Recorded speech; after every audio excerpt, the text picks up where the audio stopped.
Outside the Gwinnett County Courthouse in Lawrenceville, Georgia, auction bids fly thick and fast. $110,000, $128,000. $116. Yep. Now 17. The prices may at first seem high, Looking for 228. but for multi-billion-dollar private equity firms, this is a bargain hunt. Sold the property for... On the block are homes that have been seized by the bank. It's all part of an enormous bet on what some consider the hottest new asset class on the street, America's single-family homes. The biggest players in this new game include New York private equity giant Blackstone through its subsidiary Invitation Homes, Colony American Homes, a unit of $20 billion investment fund Colony Capital, and California-based American Homes for Rent.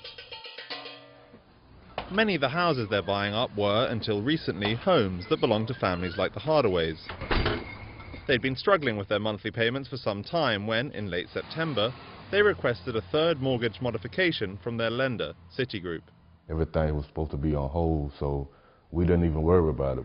But after what the Hardaways say was just a day's notice earlier this month, Citi Mortgage sold their family home of 10 years to the highest bidder, Blackstone. Literally, it feels like our house was stolen. We were caught off guard, just in general. No notice. No anything. We have sold it, subject to the receipt. This woman, acting as a proxy bidder, bought the house sight unseen. It was one of more than a dozen bidding victories for her, We have sold it, subject to and she was one of more than a dozen bidders for Blackstone. I haven't got into a building like this. Across the state of Georgia, in one day, the firm purchased more than 170 homes.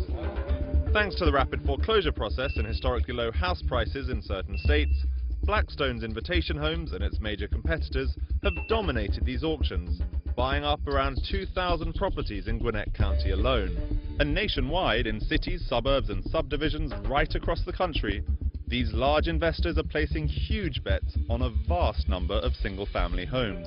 The major institutional players have put in about $20 billion to acquire north of 150,000 homes. What's the attraction of a city like Atlanta for these investors? You can buy thousands of homes in very nearby locations that makes the economics of servicing those homes feasible and also aggregating large portfolios. Here's how it works.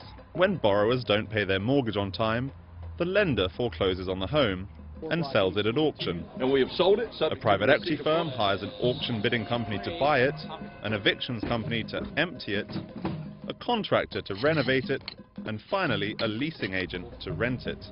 They then gather together the rental income from their thousands of homes, and in Blackstone's case, bundle those income streams together, price them, and then sell them on to other investors.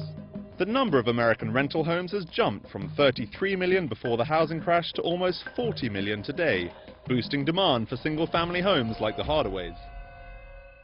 Blackstone offered to let them stay in their homes as renters, but for $200 more than the monthly mortgage they couldn't afford. It's me and Daddy's job to worry, not y'all. That's left them as the latest family to be priced out of their own home and the American dream. It's not worth it to us anymore.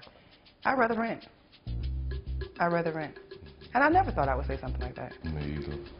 It's this tough new reality for the many on Main Street that's created a profitable new business for the few on Wall Street.